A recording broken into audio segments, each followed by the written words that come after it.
Hey guys, thanks for tuning in to Time to Watch. I've got a classic for you guys today, which I'm really excited to show you. Before I start this video, if you like this video and you're interested in seeing reviews of other watches, please feel free to like and subscribe. I've got a number of reviews, including the new ceramic Daytona, which you might find interesting. So, without any further ado, this today is the Audemars Piguet Royal Oak 15450, and that is the 37 mil stainless steel Royal Oak. One thing I've always been impressed by from Audemars Piguet are their watch boxes, and I know it's probably the last thing you'd like to see right now, but they really do these well. So I just wanted to sort of showcase that for you before we get into the watch itself. All right, so this is the 15450, and it's the 37 mil. So it's one of 3 Royal Oaks that are currently made. The watch itself wears relatively large. I'd say it wears more like a Rolex 40 millimeter. So it's definitely something to take into account when you're looking at one of these watches. The 3 sizes they currently make are the 37 mil. They make the ultra thin 15202, which is sort of a quirky watch. Won't get into many of the details of it today, but it's not really, it's sort of the outlier of the 3 that they currently make. And that's a 39 mil. And then they also make the 15400, which is a 40 mil. Now, even though it's a 40 mil, I'd say it wears a lot larger. It's probably more like a 44 millimeter Rolex. It's quite large. So, as I said, be sure to see these watches in person if you are thinking about buying one. The Royal Oak itself is really a classic in the world of watchmaking. It was designed by Gerald Genta, and in case you don't know who he is, he's really sort of an icon in the world of watchmaking. He's responsible for the design of the Patek Philippe Nautilus, as well as the Audemars Piguet Royal Oak. The Bulgari. He designed a Cartier watch, a number of other brands, iconic brands that he's responsible for designing. He designed the Royal Oak overnight, actually. It was in response to a request from Audemars Piguet in the early 70s. The company up until that point was largely known for producing sort of conservative gold dress watches. And they recognized that this wasn't really befitting of the taste of people in the 70s. So they needed sort of a radical transformation for their brand. And they decided upon a stainless steel watch that is ultra luxury. So this was the first ultra luxury stainless steel wristwatch that was designed. And at the time of its release, it was somewhere around $3,000. If you factor in inflation, I think that comes to about $18,000 in 2016 terms.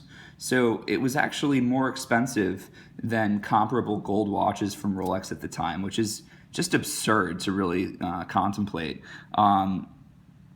So you may have expected it didn't really sell very well at its initial release.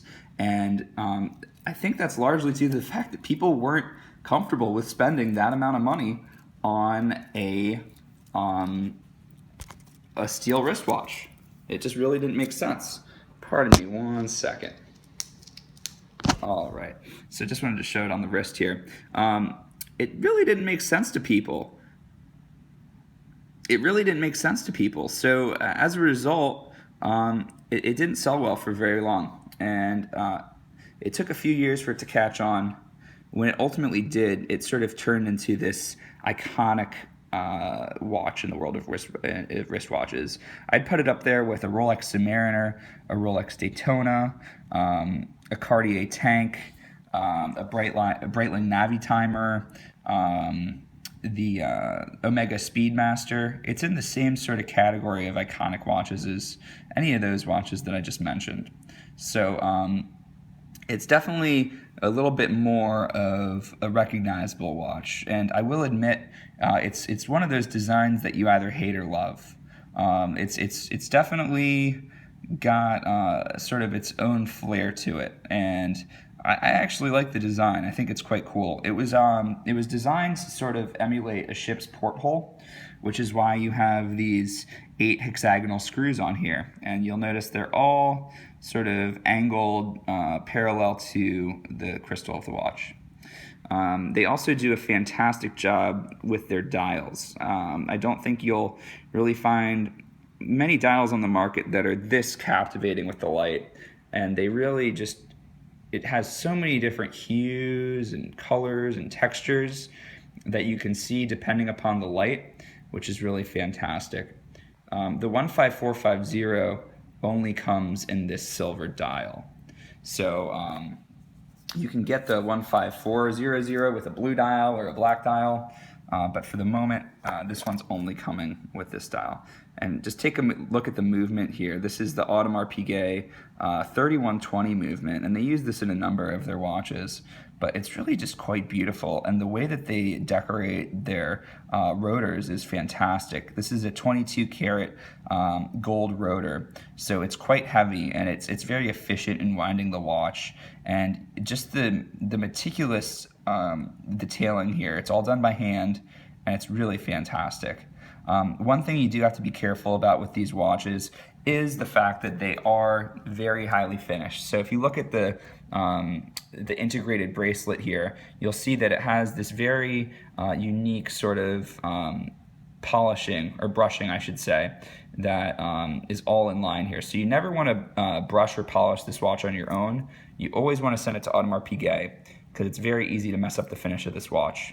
You'll see the interior of the bracelet here has these shiny ridges, and then on the side of the bracelet it's polished as well. So it's brushed and polished and brushed on the sides, and then polished on the corners. So it really makes for a spectacular visual appearance, and it's something that's quite something to see in person. I really wouldn't say that it's as captivating in pictures. They don't do it justice. Didn't want to go into too much detail on this watch. I just wanted to give you guys a quick overview. This watch is a retail price of around $16,500. However, they're more than easy to find on the gray market for, I'd say, somewhere between $13,900 to $14,500. You may even be able to find one for a little bit better of a deal than that. Anyways, if you guys like this video, please feel free to like and subscribe to my channel. I'll be back very shortly with some more awesome watches. Thanks for tuning in. Bye-bye.